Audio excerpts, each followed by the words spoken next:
Olá pessoal, então vamos mais a uma dica de metodologia de ensino. Vamos falar agora a respeito da disciplina de biologia. Então, como é que o professor de biologia ele pode iniciar a aula no primeiro dia do ano letivo, através de um bate-papo informal, passar para os alunos de por que a biologia ele é muito importante, por que ele faz parte do ensino escolar. Então está aqui como se inicia a biologia no primeiro dia do ano letivo, que é a primeira parte. Então, essa apresentação é dividida em 3 partes. Já estou disponibilizando a segunda e a terceira parte. E também o endereço, que é o espadoca.blogspot.com, que é o Espaço Docente Aprendiz, que para você saber um pouco mais, para o professor saber um pouco mais, de os outros conteúdos que ele pode ali pesquisar e que pode aplicar em sala de aula. A intenção é mostrar para a turma, não só para os alunos do ensino médio, também no ensino fundamental e também no ensino universitário, porque quando um professor ele entra no primeiro dia do ano letivo e vai dar aula para uma turma de primeiro período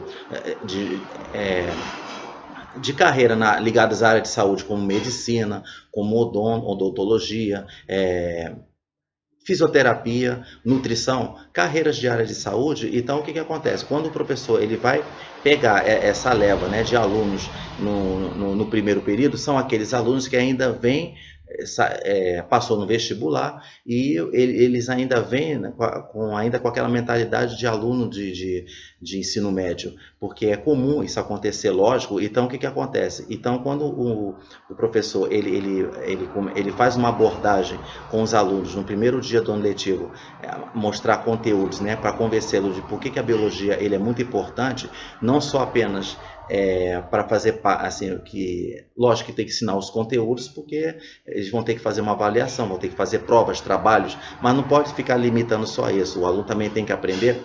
Há muitos conteúdos que fazem parte da vida dele fora da escola e que podem muitas vezes salvar vidas. Então você vê a biologia. Então, quando o professor, como é que o professor ele pode começar a conversar com os alunos? Ele pode já iniciar falando assim, que a biologia ela está presente em jornais, revistas e noticiários de TV e rádio.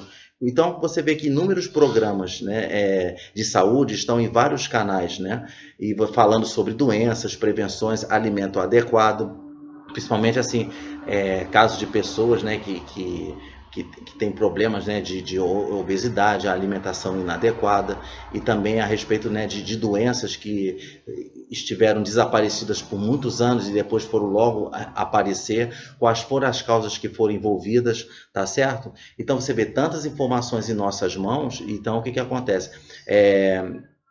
Que vem de uma forma tão instantânea e que vem principalmente através, né, de mensagem, né, de celular, para você ver, e que o celular está sendo uma ferramenta cada vez muito mais útil, porque você recebe sempre mensagens, conteúdos a respeito de saúde. Então, o que acontece? Aí, quando o professor ele olha aquelas mensagens ali, ele pode identificar uma mensagem e corresponder com algum assunto do bimestre. Tá certo? E pode acontecer também aqueles casos de professores que, por exemplo, atuaram no primeiro e segundo bimestre, aí por algum motivo o professor ele sai da escola e a escola recebe um outro professor. Aí quando o professor vai iniciar aquele professor novo, né, na escola, aí ele vai começar no meio do ano, no terceiro e quarto bimestre, por exemplo. Então quando recebe uma turma, conhece a turma nova na nova escola que ele vai atuar, que vai substituir aquele professor que saiu, então esse professor ele pode também iniciar um bate-papo informal. E aqueles professores que já conhecem os alunos, já conhecem a turma, ele vai pegar um aluno de uma turma que todo mundo passou de ano e que veio de uma turma anterior e que já conhece os alunos. O professor ele pode fazer a mesma coisa. Ele vai iniciar um assunto do primeiro bimestre, ele pode também fazer um resumo, fazer uma revisão, e essa revisão sempre voltada para o lado cotidiano, tá certo? Então, pessoal, o que acontece? É assim, engana-se, né, quem pensa que a biologia é estudada mais pelas pessoas de carreira pertencente à área de saúde, medicina, odontologia, enfermagem, nutrição, biomedicina, que trabalha com análises clínicas, agronomia também, medicina veterinária, que a medicina veterinária ele é muito importante. Esse profissional é super importante, não apenas, né, para cuidar de animais, né, domésticos, mas também cuidar dos animais, por exemplo, que trabalham na área pecuária, e que esse profissional ele é muito importante, que ele sabe qual é a dose certa para, tipo assim, de antibióticos que são aplicados nos animais, principalmente para você ter uma carne boa, uma carne bovina, uma carne suína, uma carne aviária, né, de aves. Então você vê que é muito importante a atuação do profissional na medicina veterinária para atuar nesse ramo relacionado à pecuária, tá certo? Para você sempre se alimentar, né, de uma forma saudável, sem ter nenhum risco de doenças, tá certo? Então você vê. Então, por que ainda acontece esse tipo de mentalidade? Ou seja, por que a biologia tem que ser só estudada para aqueles alunos que vai seguir a área de saúde? Aquele aluno fala assim, eu vou seguir a área de direito, eu vou seguir a área de engenharia. Então, para que eu tenho que saber biologia? Quando a biologia ela é aplicada com uma metodologia bem adequada, uma metodologia que faz o aluno aprender, mesmo que o aluno não queira aprender biologia, assim quando ele termina o ensino médio, a sua vida escolar, e vai para uma faculdade e vai iniciar a carreira de uma outra disciplina que não tem nada a ver com a área de saúde, ele vai passivamente já levar alguma base, né, no nível universitário, ele vai levar alguma base de biologia, tá certo? Então, assim, não só biologia, como também de outras disciplinas, né? Então, por que ainda acontece esse tipo de mentalidade? É a mesma ideia em relação à matemática, física e química, né? Que são disciplinas das ciências exatas, para os que querem seguir engenharia, arquitetura, ciências contábeis. Então eu vou fazer faculdade de matemática, eu vou fazer faculdade de ciências contábeis. Então, onde é que eu vou aplicar a biologia? Ele pode não aplicar lá na carreira que ele vai seguir, mas ele vai ver biologia, mesmo que ele não queira, na rua, ele vai ver no supermercado, no açougue, ou seja, ele vai ver a biologia em outras áreas, em outros locais, e que de alguma forma vai fazer parte da vida do aluno, tá certo? Então, enquanto que, por exemplo, história, geografia, sociologia e filosofia são das áreas humanas, né? Aí que o pessoal vai fazer a carreira direito, economia, ciências sociais e administração. Então, pessoal, por causa dessas divisões todas, muitos fazem aquela pergunta: por que tenho que estudar biologia se eu vou trabalhar como bancário, comerciante, agente de turismo e agente da Bolsa de Valores? Só para você ter uma ideia, o curioso é que o agente da Bolsa de Valores, não só o profissional que trabalha na Bolsa de Valores, né, como também trabalha em banco, então eles vivem sempre naquela tensão, todo naquele estresse. É por isso que muitos... então, existe aquela ideia que fala assim, que o profissional da Bolsa de Valores e quem trabalha em banco, que o pessoal tem que cumprir, os funcionários têm que cumprir aquela meta toda, então fica naquele nervosismo, e eles têm que cumprir naquele dia determinado que foi designado a ele. Então fala que ele trabalha mais com o estômago do que com a cabeça, porque é verdade, porque vive naquela tensão toda. Tem hora que chega a um ponto de ele ficar todo desequilibrado, não saber mais o que fazer, porque ele fica naquela preocupação de cumprir aquela meta. Então isso faz muito mal para a saúde, tanto para a saúde orgânica quanto para a saúde psicológica, porque você sabe que a parte nossa orgânica, a parte material do nosso corpo, ele tem uma ligação com a parte emocional, tá certo? Então você vê que, então quando o profissional, por exemplo, faz uma carreira de psicologia, ele passa aquela ideia dele que ele vai mais atuar nas áreas humanas, mas ele também sabe que o profissional que vai estar estudando psicologia, ele também vai estudar o cérebro. Ele vai lá na faculdade, ele também vai trabalhar com a anatomia do cérebro, vai mexer no cérebro, porque nas áreas cerebrais, na região do cérebro, existe uma região que é o sistema límbico, né, justamente que trabalha com a inteligência emocional, certo? Então, o que acontece? Por exemplo, para você ter uma ideia, já ouvi alguém, né, perguntar o que a educação física tem a ver com a biologia. Isso já aconteceu, né?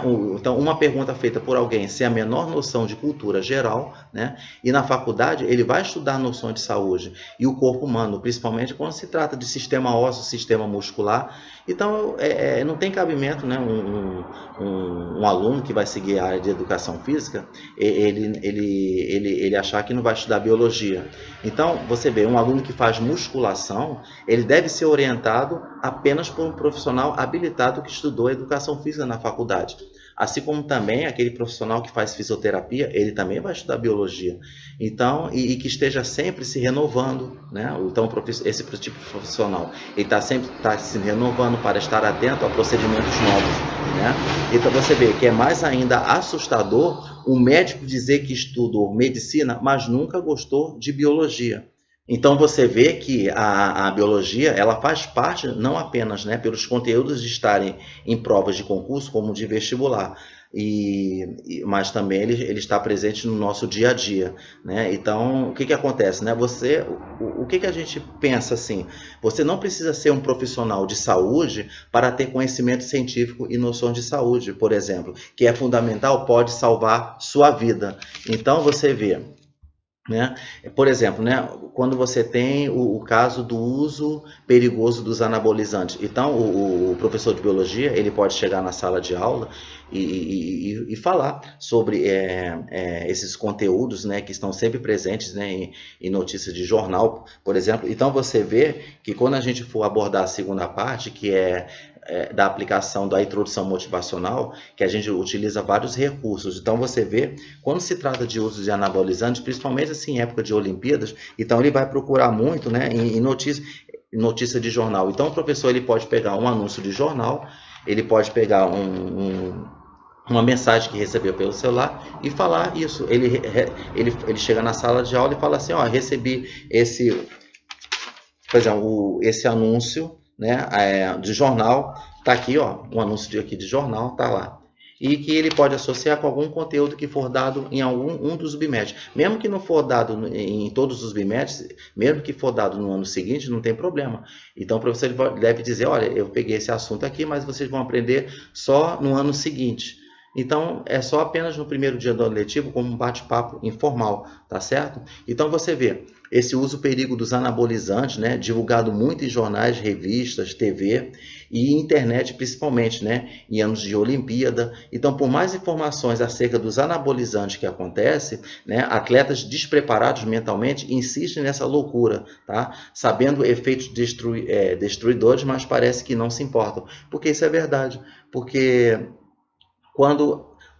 porque parece que é algo assim tentador a respeito quando querem usar anabolizantes, porque querem logo respostas imediatas, eles procuram pensar mais na vitória do que pensar na saúde, porque quando o atleta ele está ali na competição, é comum ele pensar na vitória, ter aquela pressão de seu favoritismo, seu favorito, de estar sempre aquela cobrança em cima, não tem jeito, isso aí sempre acontece, mas ele também, por outro lado, se ele for bem orientado por um bom profissional, também tem que estar atuando psicólogos, tudo em cima, quer dizer, uma multidisciplinaridade de profissionais que são ligados à área de saúde, orientar aquele atleta e que o atleta tem que ter uma mentalidade boa, uma maturidade, para que ele não faça um uso abusivo desse tipo de droga, porque na verdade, é classificado como tipo de droga, né? E que pode ter efeitos, né, colaterais, porque se for aplicado em doses irregulares, tá certo?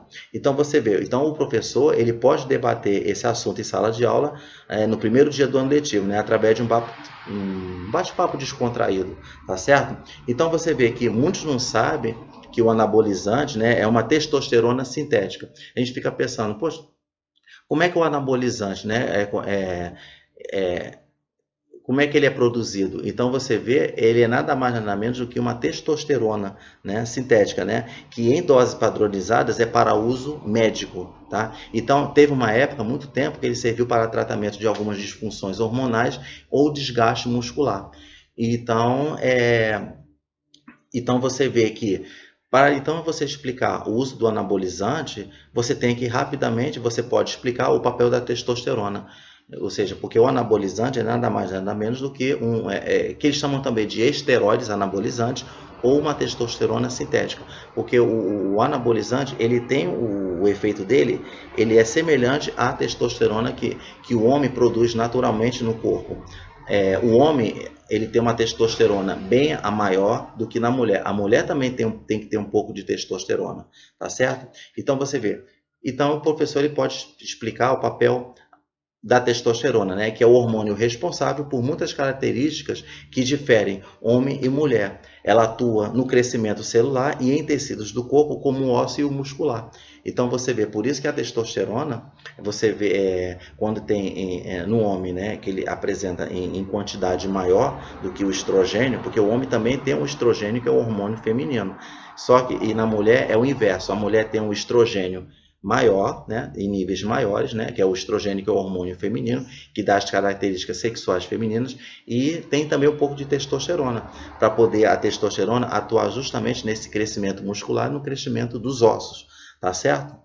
E também no crescimento celular de todas as células do nosso corpo. Então todo animal, todo ser vivo tem um pouco de tem a testosterona, tá certo?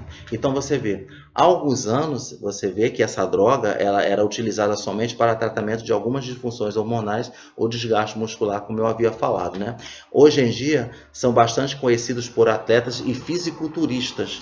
Então você vê, as pessoas que fazem uso, né, dele está em busca de seu corpo sarado, né, redução da gordura corporal, né, e melhor desempenho nos esportes, né? Então você vê, no esporte é conhecido como doping, para você ver, né? As mulheres ficam masculinizadas, né, quando usam. No homem causa, você vê um dos problemas, né, que o homem tem muito medo, que é a impotência sexual. Então você vê que, e pode acontecer que esse uso contínuo da testosterona, do anabolizante, que é a testosterona sintética, pode começar a dar problemas cardiovasculares. Então pode sofrer um infarto fulminante, como aconteceu já com alguns atletas, que eles morreram por causa desse uso anabolizante de uma forma excessiva. Porque o corpo, o que acontece? Você vê que a importância dessa biologia utilizada na vida prática, porque você vê que de tantos anabolizantes que o corpo ele se acostuma mais com a testosterona sintética do que com a testosterona natural. Então é por isso que com o tempo vai dar todo esse agravante, né, de problema cardiovascular, do infarto. Né? Então você vê que a biologia, né, ela ajuda a responder perguntas que não querem calar. Você vê que tem aquela velha questão clássica que fala, né, que quem nasceu primeiro, a galinha ou o ovo. Isso é muito interessante. E tem muita gente que arrisca na resposta porque considera a pergunta como mais do lado do humor, né, como piada. Mas isso é uma pergunta que realmente ele tem uma resposta já definitiva, né, e é uma resposta já obtida já há muitos anos. Aí o que acontece? Então quando você tem um conhecimento básico de biologia, então você já pode responder a pergunta, né? Porque a resposta é que quem nasceu primeiro foi o ovo. Por quê? Porque o ovo, antes de vir as aves, o ovo ele já pertencia ao mundo dos répteis. Você vê répteis, né, principalmente na época dos dinossauros, então já antes da chegada das aves, que as aves naquela época não existiam ainda, então os répteis, né, aqueles grandes répteis, não tão grandes como de médio e pequeno porte, eles já colocavam ovos, para você ver. Então quem nasceu primeiro foi o ovo, tá certo? Então você vê. E tem também na parte da biologia as curiosidades que o professor ele pode também abordar no primeiro dia do ano letivo, apenas conversando, perguntando assim, por exemplo, qual o animal mais mortal do planeta. Então você vê. Então, quando a gente diz essa palavra mortal, depende de qual critério de mortal, qual o significado de mortal que você quer aplicar. Se for mortal em relação, por exemplo, a um animal abateu uma presa que está relacionado com a relação entre presa e predador, que é uma relação desarmônica chamada predatismo, em que um dos dois leva vantagem e o outro não. E quem leva vantagem, logicamente, que é o predador. Porque essa noção de predador, de predatismo, está relacionado a abater uma presa para fins alimentares. Então, você abate aquela presa para se alimentar. Então, isso é predatismo. Tá certo? Então, o que que acontece? Agora, quando você fala, tem a noção de mortal tem outro significado. Pode ser, por exemplo, o animal mais mortal do planeta em termos de ser venenoso. Às vezes o animal, né, se defende, né, de um outro animal agressor, injetando veneno nele. Né? Então ele tenta se defender, mas quem é o venenoso não quer exatamente se alimentar daquele animal. Apenas ele está se sentindo agressivo e ele injeta um veneno para poder ele escapar, para ele sobreviver. É por uma questão de sobrevivência. Então, e o que acontece? E tem também mortal no outro sentido em relação a que falar quais são os animais mais assassinos do planeta. Então você vê que existem vários critérios, várias perspectivas de como você quer adotar essa palavra mortal. Então, por exemplo, quando é normal que muitos respondem assim, que muitos acham que é o ser humano que é o mais mortal do planeta. Ou então, quando falam um animal que é o tubarão branco, né? Então, quando, segundo estudos, né, você vê que de tanto estudarem, e foi feito que atualmente dizem que segundo estudos, né, que o mosquito é o que mais causa óbitos, mais causador de óbitos humanos, né? Também de animais, mas mas acontece mais de causar óbitos mais em seres humanos por causa dessas doenças que nós temos aí, que é a dengue, agora nós estamos tendo a zika, a chikungunya, temos também agora a febre amarela. Então você vê, né, uma doença que foi erradicada há muitos anos e que voltou, e que de alguma forma ela está sendo tentando de novo, né, fazer com que essa doença não desapareça completamente, lógico, né, mas que ela fique estabilizada ali através da vacina. Então você vê, né, aí a gente fica assim pensando, né, então se você for comparar entre o ser humano e um tubarão branco e o mosquito, a gente pergunta, então na verdade o animal seria mais mortal para quem? Então quando você pergunta qual é o animal mais mortal do planeta, aí vem, tá, mas aí seria mais mortal para quem?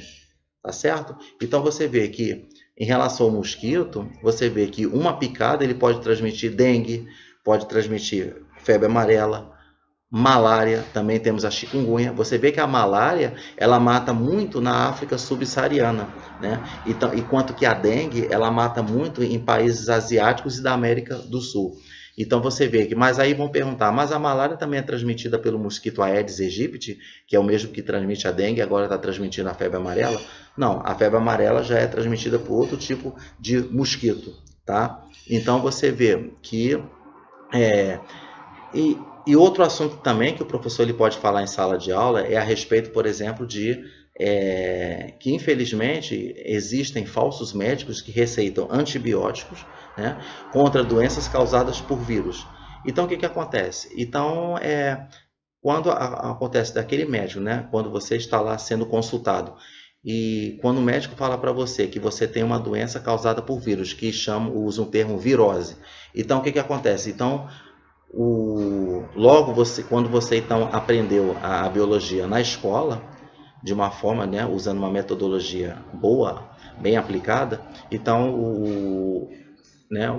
o aluno, o estudante, ele já percebe que, mas eu estou com um vírus, né, e o médico receitou um antibiótico para mim. Então você vê que o antibiótico ele não vai destruir doença causada por vírus, né?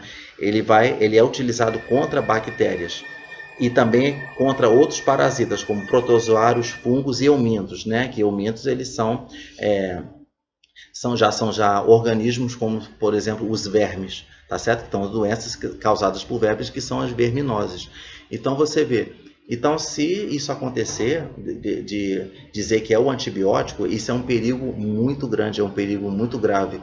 E já tem, quer dizer, já não basta ter pessoas que se automedicam, que usam o processo da automedicação, que tomam antibióticos sem receita médica. Ah, porque aquele antibiótico foi recomendado por um vizinho meu, por um amigo, por um amigo de um primo lá distante, lá da outra cidade, que me receitou esse antibiótico. Então, você vê. O que acontece, pessoal? Então, o uso indiscriminado do antibiótico, né, pode fazer, sabe o que pode o seu perigo? Fazer com que a bactéria ela cause, né, ela passa a ter depois uma resistência aos antibióticos, Tá certo? Então você vê que o uso do antibiótico ele é usado também como promotor de crescimento em animais que fazem parte da alimentação humana. Foi o que eu havia falado a respeito em relação ao profissional que trabalha em medicina veterinária, né? Então você vê que os antibióticos, quando eles são aplicados em doses padronizadas, que o uso correto, né, sempre orientado por um profissional, então não vai ter problema, porque você vê que se você usar um antibiótico de uma maneira irregular, indiscriminada, as bactérias eles podem adquirir uma certa resistência aos antibióticos. Aí pode acontecer da bactéria através de seleção natural, que você vê que esse é um exemplo clássico num assunto de biologia chamada evolução. Então, quando se estuda a evolução, quando o professor de biologia ele entra nesse assunto de evolução, esse exemplo de bactérias sendo resistentes a antibióticos, começa a adquirir resistência porque vai sofrer um processo de mutação. Então a bactéria ela sofre uma mutação na alteração genética, né, ao nível do DNA. Então o que acontece? Então essas bactérias elas passam a ficar resistentes aos antibióticos. Aí as bactérias começam a se multiplicar através de uma seleção natural. As bactérias que morrem, aquelas bactérias que sofreram a ação do antibiótico, e sobram apenas aquelas bactérias que são resistentes aos antibióticos. Então é por isso que é necessário o acompanhamento de veterinários para que, por exemplo, a dose seja aplicada em quantidade apropriada, né, nos animais, né, que vão ser abatidos, né, que vão, os bois, né, os porcos, as aves, então são animais que estão sendo abatidos para servirem como alimento para a gente, para nós, tá certo? Então você vê, o outro motivo, né, para a biologia fazer parte do ensino escolar é o seguinte, pessoal, é entender que peixes como a sardinha, o atum e o salmão são ricos em ômega 3. Então você vê, e a gente fica se pensando, então existe aquela ideia, é natural que o aluno pense que até mesmo as pessoas, né, que vão no supermercado, até os próprios comerciantes que trabalham no ramo da peixaria, acham que aquele peixe, que o ômega 3 já nasce no peixe. Quando o peixe nasce, ele já nasce com aquele ômega 3, quando na verdade não. Então você vê, aí o professor ele pode rapidamente explicar, através, no resumo, o que é o ômega 3, né? Que o ômega 3 é um tipo de gordura muito benéfico ao organismo, né?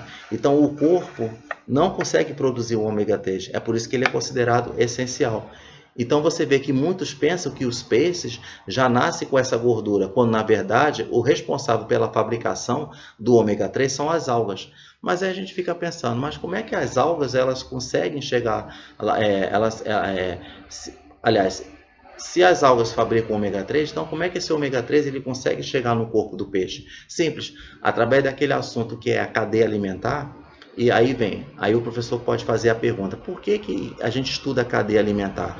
A cadeia alimentar, quando o aluno aprende lá no ensino fundamental, que a cadeia alimentar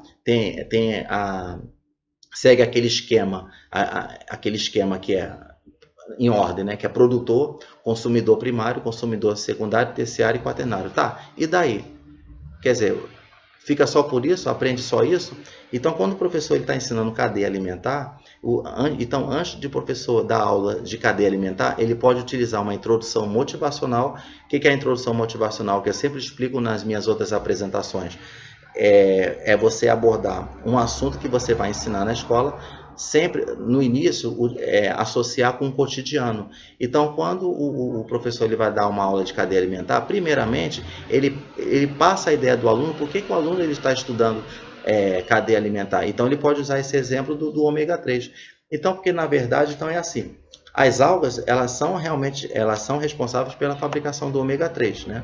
Então, e o ômega 3 ele consegue chegar no peixe, ele está no peixe porque o peixe, ele através, né, da relação entre presa e predador, vamos dizer assim, né, o peixe ele se alimenta das algas. As algas, né, faz parte do grupo dos vegetais, e como por ser vegetal, então ele é um produtor, tá certo? Então ele é um produtor. Além de fazer a fotossíntese, ele também produz essa gordura que é o ômega 3. Aí o peixe, atum, salmão, sardinha, eles se alimentam dessas algas. Aí acaba as algas, né, lá no interior do peixe, no corpo do peixe, e já tem o peixe já tem o ômega 3, tá certo? Então você vê, então o peixe ele fica na condição de consumidor primário, porque todo consumidor primário ele se alimenta de produtor. O consumidor primário ele é classificado como herbívoro.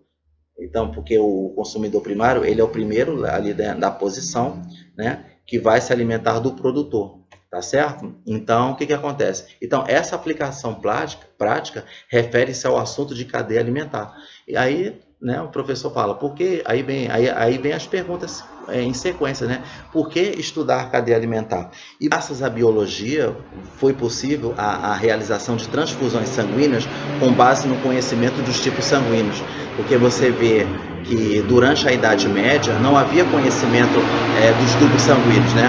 Então você vê que as transfusões eles eram feitas, né, à base de roleta russa. Olha só que perigo. Você vê que quando naquela época, quando pessoas sofriam acidentes, né, existiam guerras, muito assim durante a Idade Média, então o que acontece, né? Quando pessoas feridas, né, soldados feridos, estavam perdendo muito sangue, então eram logo levados, né, para aquele profissional de saúde que não tinha conhecimento algum de medicina, não tinha conhecimento de biologia. Então você vê muito menos conhecimento, né, dos tipos sanguíneos, que hoje nós conhecemos que existe o A, o B, o AB e o O, e as transfusões eram feitas à base de roleta russa. Eles não sabiam, eles contratavam voluntários, né, para doar sangue para aquelas pessoas feridas, e o que acontecia? Não sabia se a pessoa ferida iria morrer ou não, se ia ter começar a ter aquele choque por haver uma incompatibilidade sanguínea. Então você vê, uma pessoa que é do grupo A não pode receber sangue do grupo B. Então, quando havia feita a transfusão, como é que o profissional ia saber? O profissional nunca entendia por que aquela pessoa ela morria após receber uma transfusão sanguínea. Enquanto que a próxima pessoa, então as pessoas eram assim enfileiradas, eram colocadas em filas. Aí, vamos supor, a segunda pessoa vai receber a transfusão, a primeira pessoa morreu. E a segunda pessoa recebe a transfusão, opa, não morria. Aí a terceira pessoa não morria, aí a quarta pessoa já morria. Então, através disso, você vê o preço que as pessoas que tinham que pagar, então já despertou a curiosidade de saber por que acontecia vamos supor, essa alternância, né? Algumas morriam e outras não, após a transfusão. Aí foi mais tarde, através de muitos estudos, graças ao surgimento, né, de tecnologias como o uso do microscópio, através de procedimentos, através de método científico. Você vê, o método científico é um assunto muito importante, né, que todo estudante de biologia ele deve saber, não só o estudante de biologia, como também os profissionais de saúde. Mesmo aqueles que não querem seguir a área de saúde, você vê como é que o método científico ele é muito importante. Então você vê que graças ao método científico foi possível o surgimento de medicamentos, foi surgido também o conhecimento dos grupos sanguíneos. Então o método científico foi muito útil na explicação por que os dinossauros foram extintos, como é que formou a Terra, o planeta, o universo, os planetas, que mesmo naquela época, lógico, né, não havia nenhum ser humano para testemunhar de como foi a formação da Terra, mas através de estudos, através de utilização de hipóteses, observação, hipóteses, através de perguntas, através de experimentos, que os experimentos foram muito importantes. Então, graças a todas as etapas do método científico, é que foi possível todo o conhecimento biológico que nós temos hoje, e que através do método científico foi possível surgir essas carreiras ligadas à área de saúde, tá certo? Então você vê que, por exemplo, que outra coisa também, você vê como é que são vários assuntos, vários conteúdos infinitos, inacabáveis, que o professor ele pode abordar no primeiro dia do ano letivo. Por exemplo, a biologia ela ajuda a entender as alterações ocorrentes no organismo humano durante uma viagem espacial. Então você vê que, se não fosse a biologia, juntamente com a física e a química, porque houve uma interdisciplinaridade, o conhecimento através com base, né, de outras disciplinas, né, o homem jamais teria a condição de realizar projetos espaciais, tá certo? E você vê que, graças à biologia, a astronomia se enriqueceu com novas informações sobre o Sol e outros astros, né? Então você vê como é que é interessante que é curioso quando a criança ela pergunta, assim, que ela acha que quando um astronauta ele vai para a Lua, ou então ele vai para outros planetas em busca para saber se existem marcianos. Você vê, né? Mas quando na verdade que o professor ele pode, né, debater isso com a turma, de dizer que o astronauta ele vai para os outros planetas em busca, né, de outros tipos de elementos que não tem na Terra, né, em busca de rochas, em busca de água, para saber se outros planetas têm água, e obviamente se ele encontra oxigênio e água, obviamente ele vai pensar o quê? Que existe outras vidas em outros planetas, tá certo? Então não é essa história de dizer que tem marciano, nada disso. E outra coisa também nesse mundo da astronomia que é o seguinte, então você vê que quando o astronauta, você pode ver que quando o astronauta ele já está ali lá no espaço, então, e já é hoje em dia transmitido, né, pela TV. Então quando a criança ele olha aquele astronauta e vê que aquele astronauta ele está lá naquela bicicleta ergométrica, então ele está fazendo sempre exercício, aí a criança pergunta, por que até mesmo o jovem, o adolescente também pergunta, mas por que o astronauta tem que estar fazendo sempre exercícios ali, lá, quando ele está orbitando o planeta, ou quando ele está na Lua? Então o que acontece? Ele tem que estar sempre exercitando, por quê? Porque quando você está numa região que tem gravidade praticamente zero, os ossos, ele já não vai fazer mais função no corpo do astronauta, porque você vê que quando um ser vivo está numa região em que a gravidade é zero, então os ossos eles começam a se desgastar, você começa a ter desgaste ósseo. Por quê? Você tem desgaste ósseo porque a gravidade já é zero, não vai mais fazer efeito no seu corpo. Porque você vê que nós temos que ter uma estrutura óssea, como a gente tem, como o corpo humano tem, para a gente justamente suportar esses efeitos de gravidade. Então, você vê que quando o astronauta ele está lá numa região em que a gravidade é zero, ele começa a ter desgaste ósseo, então ele tem que estar sempre se alimentando e tem que estar levando alimentos ricos em cálcio. Ele levando alimentos ricos em cálcio lá na região lá do espaço, ele tem seguidamente ele tem que fazer exercícios, fazer sempre atividade física constantemente para repor o cálcio que ele perde lá no espaço, tá certo? Então você vê, pessoal, então você vê que como pode ver que existem mil e uma maneiras dentro da biologia de que você pode conversar com os alunos e falar a respeito para eles da importância da biologia que tem que fazer parte da vida cotidiana, tá certo? Então, você vê que, para encerrar, vamos falar a respeito, né, dessa primeira parte do vídeo. Então, vamos concluir que é muito importante o professor de biologia, ele fazer essa conversa com os alunos, um bate-papo informal, falar a respeito, por exemplo, do cérebro rejuvenescido. Ora, de como é que é isso, né? O que acontece? Você vê que aprender coisas novas, né, estimula a reprodução das células cerebrais. Antigamente, existia aquela ideia, há 30, 40 anos, existia aquela ideia de que as células, os neurônios que fazem parte do sistema nervoso, que é a unidade funcional, né, do sistema nervoso, que está lá no cérebro. E o que acontece? Que os neurônios, uma vez que eles sofrem lesões, eles não rejuvenescem. Tudo bem, isso realmente acontece, por causa que vocês vão ver que o professor de biologia, quando for ensinar, vai acontecer que os neurônios eles fazem parte da classificação de células permanentes, ou seja, então quando são células muito diferenciadas. Quando as células são muito diferenciadas, quanto mais diferenciação houver na célula, o que vai acontecer?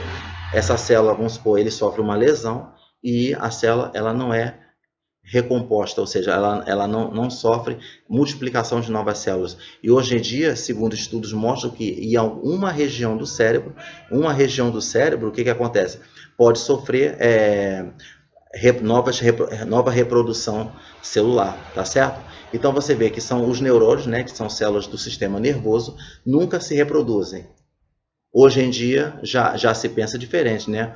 Hoje já se sabe que parte do cérebro responsável, né, por formar novas memórias, né, elas não param de nascer. E os neurônios, eles não param de nascer. Então você vê que a proliferação de neurônios, a formação de novos neurônios é ainda maior quando você faz exercícios físicos ou quando você está se relacionando com outras pessoas. É por isso que você tem que estar sempre em comunicação, sempre em interação com outras pessoas, porque o ser humano é um ser vivo que não vive só, ele vive em sociedade. Isso aí faz parte já da natureza dos seres humanos, tá correto? Então, o que acontece, pessoal? Então, falamos já dessa primeira parte do vídeo, tá? Então, espero, né, que os professores, né, eles possam utilizar dessa dica de metodologia de ensino dessa primeira parte do vídeo apenas como bate-papo informal, ok? Então, um abraço e até lá.